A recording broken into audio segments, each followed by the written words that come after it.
Good evening, everyone. Welcome to NTD Tonight. I'm David Zhang. Here is a preview of some of today's top stories. Did the federal government get private data from banks? Congressman Jim Jordan accuses January 6 investigators of doing so.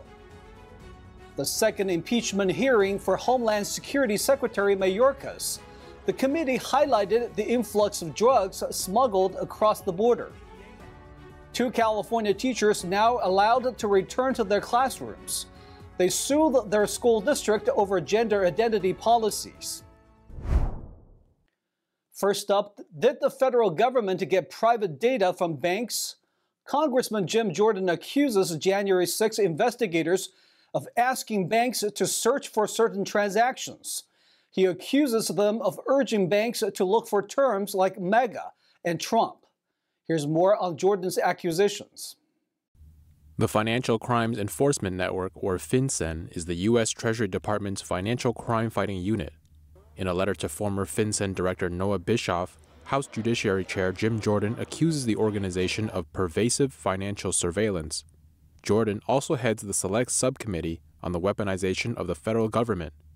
In his letter, he says the 2 committees have documents indicating FinCEN sent out materials to banks on behalf of law enforcement. Jordan said the materials outlined so-called typologies of persons of interest. He said FinCEN told banks to look out for the terms MAGA and Trump, and also the purchase of religious texts with extremist views, including the Bible. Jordan alleges that FinCEN also warned banks to look out for transactions associated with small arms and recreational goods and supplies. Jordan wrote that these transactions having no apparent criminal nexus and in fact relate to Americans exercising their Second Amendment rights. He accused FinCEN of characterizing these people as potential threats. In his letter, Jordan raised questions about FinCEN's respect for fundamental civil liberties. The FBI has declined to comment on the accusations, while neither FinCEN nor the Treasury Department returned a request to respond to Mr. Jordan's allegations. Prosecutors have charged over 1,200 people with various crimes related to January 6th. 3 years later, dozens of detainees are still in jail awaiting trial.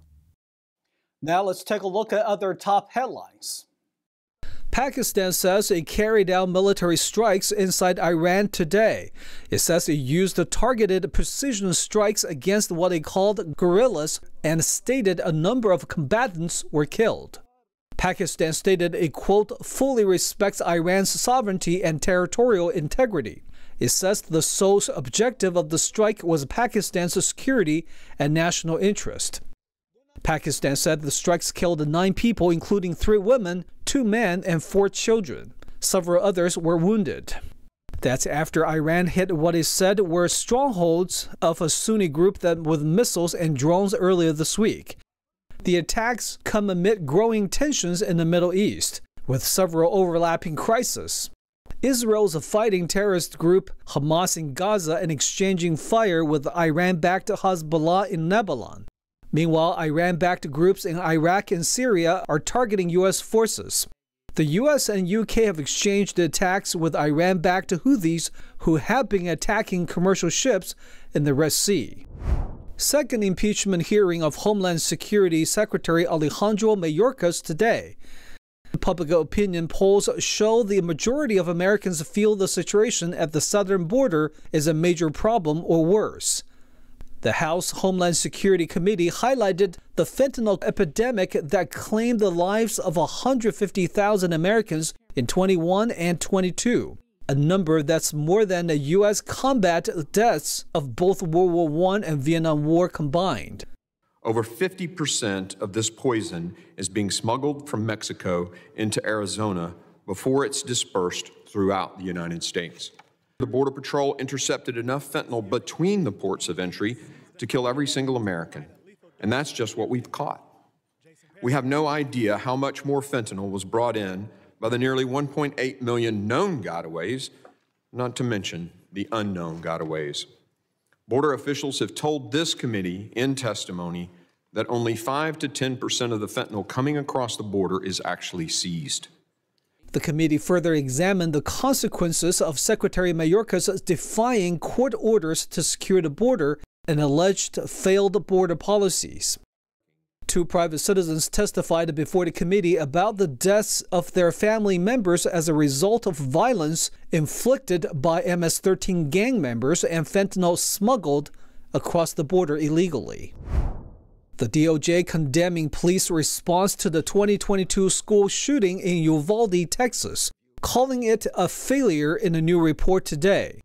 21 people, including 19 students, were killed in the gunfire at Robb Elementary School. Nearly 400 law enforcement officers responded to the shooting.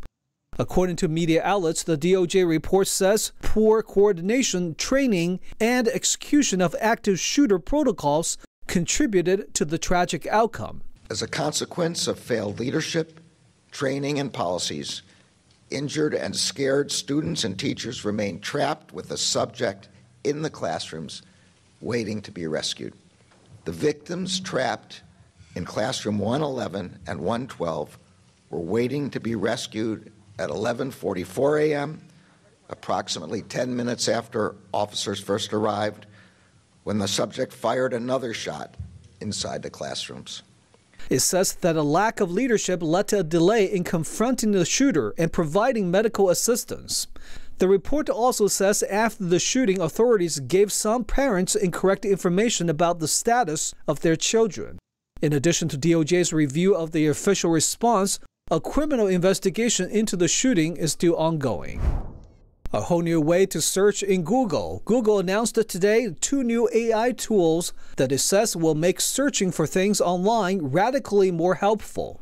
The first feature, called Circle to Search, allows Android users to circle pictures, videos, or text shown on their screens, such as a landmark in the back of someone's social media page, and instantly conduct a search to learn more about what they see. In addition, starting today, people will be able to point their Android smartphone cameras to snap a picture and ask a question about what is being captured. Google gave the example of coming across an unfamiliar board game at a yard sale and asking the tool about how the game is played. Over the years, Google has made changes to search, such as enabling search by voice or its Lens tool, which uses image recognition technology through a smartphone's cameras to learn more about the world around them. Google's announcements today highlight the company's investment in generative AI, as big techs like Microsoft, Amazon, Meta, and others are racing to deploy similar technologies. A controversial transgender bathroom bill advances in the Utah State Legislature, but the proposal is now facing criticism. NTD's Stephanie Sikal reports. Utah state lawmakers are divided on a controversial bill that could affect who can access gendered bathrooms. On Wednesday, the House Business and Labor Committee approved HB 257. The bill, proposed by Republican Kara Birkeland, prohibits transgender individuals from using gender-specific facilities without legal gender change and transgender-related surgery. Birkeland says the goal is to enhance privacy in government buildings. The bill also requires more unisex or single-stall facilities in all publicly funded buildings and asks for more narrow definition of male and female in the codes. But critics argue that the bill stigmatizes transgender individuals and does not effectively protect women and children.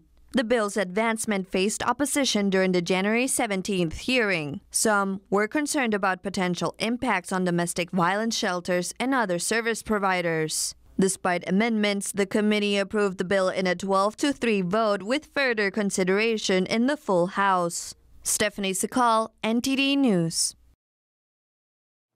2 California teachers are now allowed to return to their classrooms after their lawsuit. Last year, they sued their school district for requiring them to use their students' preferred gender pronouns without their parents' knowledge. NTD's Eileen Ang has more. A federal judge on January 10th ordered that 2 teachers from the Escondido Unified School District be allowed to return to school after pushing back against gender identity policies. Judge Benitez ordered the school district to immediately reinstate our clients, and we're pleased with the order. It's exactly what we wanted him to do.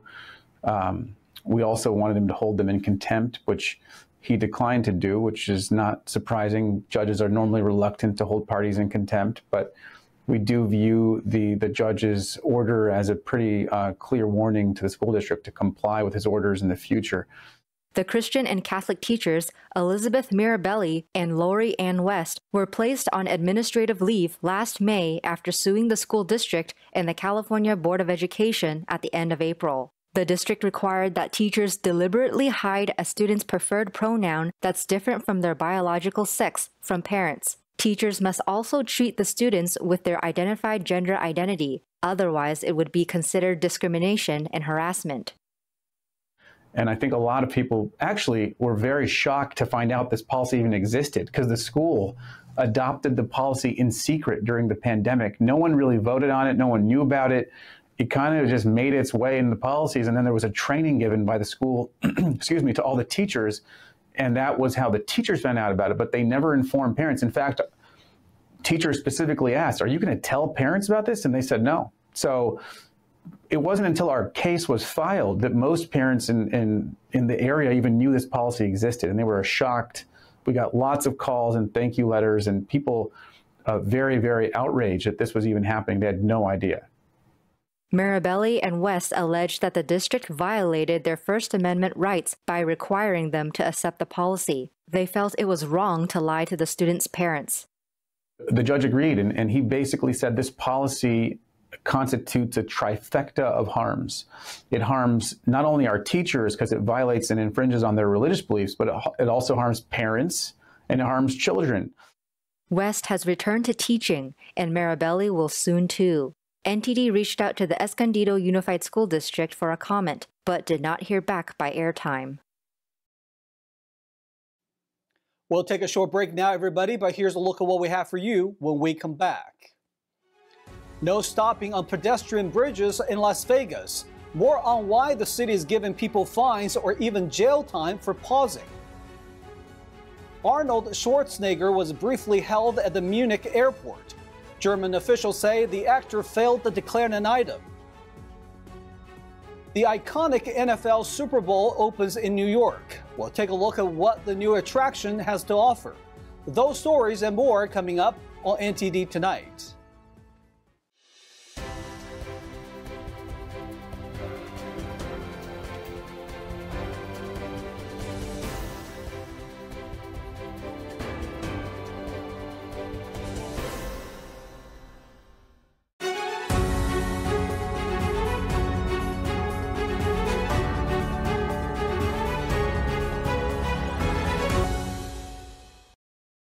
Welcome back to NTD Tonight. I'm your host, David Zhang.